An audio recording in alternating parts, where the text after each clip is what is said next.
Good morning everyone. मेरा नाम रोशनी गुप्ता है और स्वागत है आपका द सिलेक्शन क्लासेस के अंदर।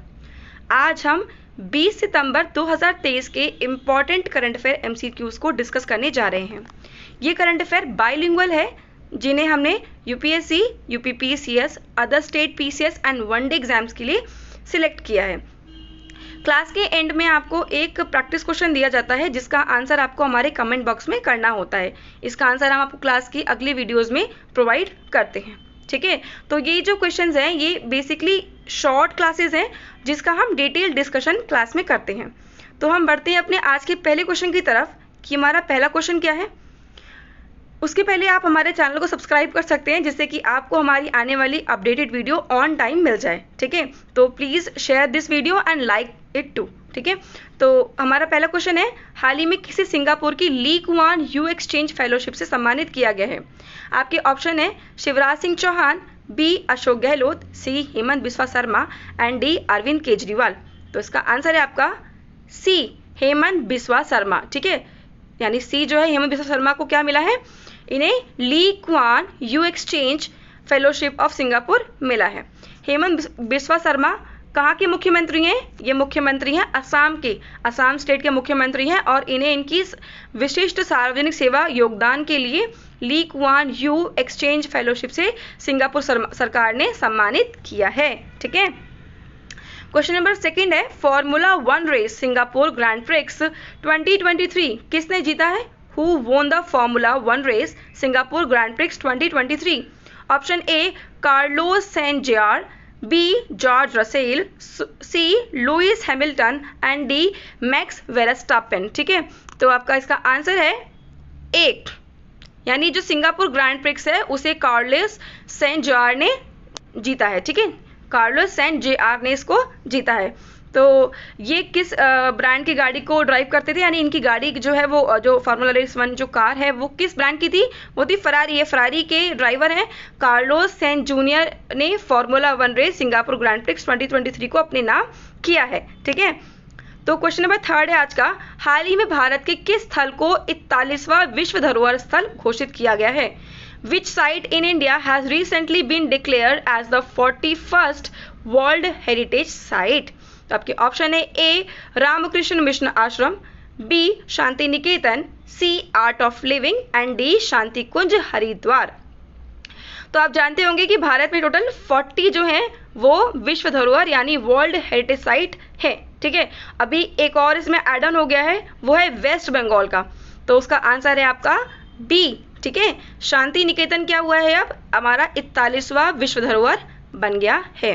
भारत के अंदर टोटल 41 अब क्या हो गए हैं, विश्व धरोहर हो चुके हैं, जिसमें से 33 क्या है, इसमें से बेसिक 33 जो है वो आपके सांस्कृतिक धरोहर है, 7 जो है वो प्राकृतिक है और 1 जो है वो मिक्स्ड है। ठीक है, और सबसे इंपॉर्टेंट बनता है ये क्वेश्चन कि मिक्स्ड कौन सा है, तो उसका आंसर है आपका कंचनजंगा राष्ट्रीय उद्यान जो है वो हमारा मिक्स टाइप है वर्ल्ड हेरिटेज साइट का।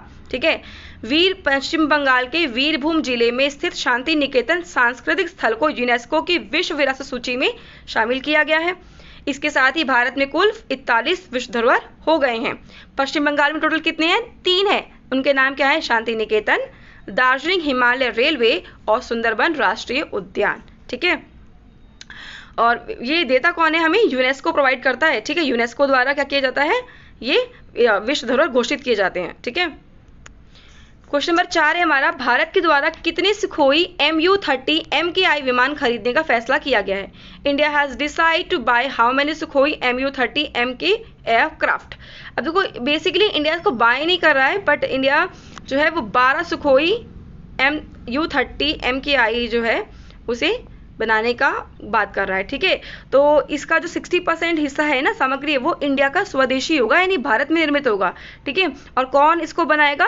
इसे बनाएगा हॉल यानी हिंदुस्तान एरोनॉटिकल लिमिटेड जो है वो 12 सुखोई MU-30 का निर्माण करेगा। ठीक है, क्वेश्चन नंबर 5 है आज का, सरपंच संवाद ऐप किस राज्य सरकार के द्वारा लॉन्च किया गया है? Sarpanch Samvad app has been launched by which state government?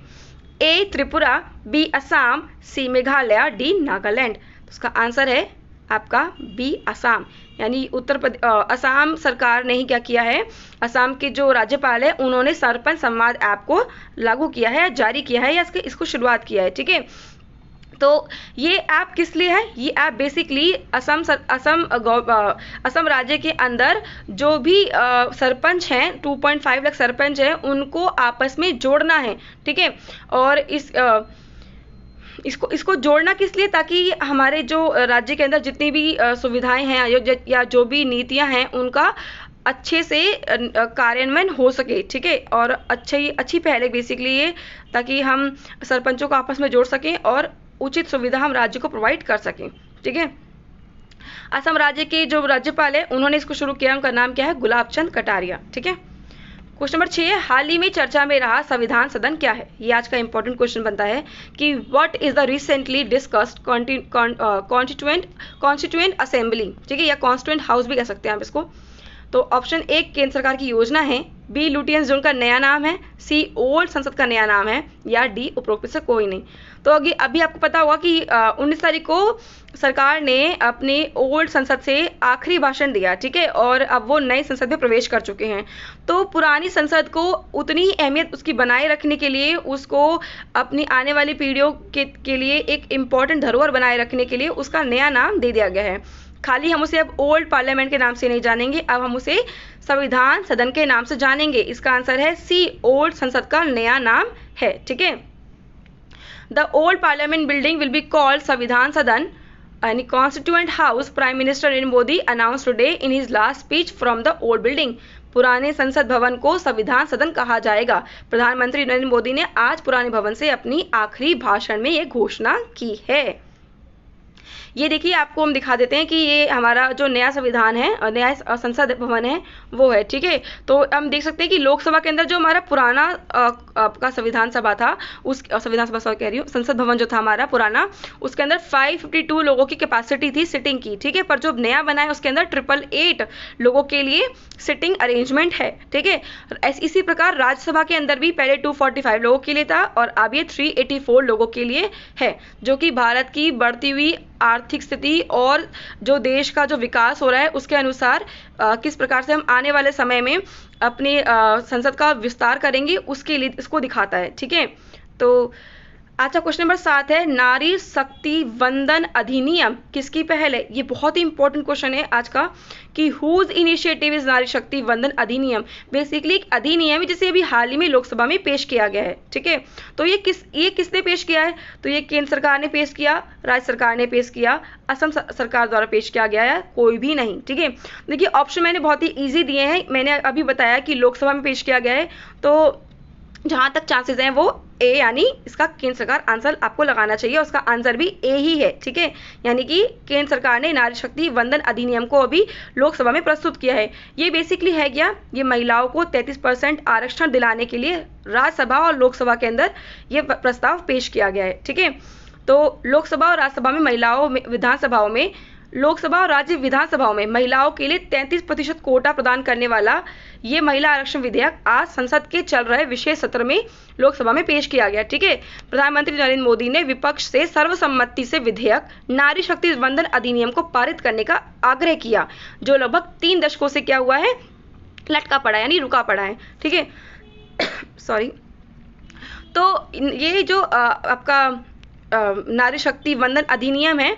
ये केंद्र सरकार ने इसको पेश किया है लोकसभा के अंदर, और ये महिलाओं को आरक्षण प्रदान करने की बात करता है, कहाँ पर, लोकसभा और राज्य विधानसभाओं में, जिससे कि महिला जो है वो भारत के विकास में और अधिक योगदान दे सकें। ठीक है, और हम महिलाओं को और अधिक प्रमोट कर सकें इस राजनीति के क्षेत्र में आने के लिए। अभी हमारे आज के इंपॉर्टेंट क्वेश्चन सारे खत्म हो चुके हैं, तो हम आज डिस्कस कर लेते हैं अपना practice question of the day को। ठीक है, तो क्वेश्चन नंबर 1 है, इंडिया इंटरनेशनल कन्वेंशन यशोभूमि का उद्घाटन कहाँ किया गया है। Where has the India International Convention Yashobhoomi been inaugurated. Option A Delhi, B Bengaluru, C Chennai, D Mumbai. तो उसका आपको आंसर बताना है कमेंट बॉक्स में, जिसका मैं डिस्कशन आपको आने वाले नेक्स्ट वीडियोस में दे दूंगी। ठीक है, इसका आंसर मैं आपको नेक्स्ट वीडियोस में दे दूंगी।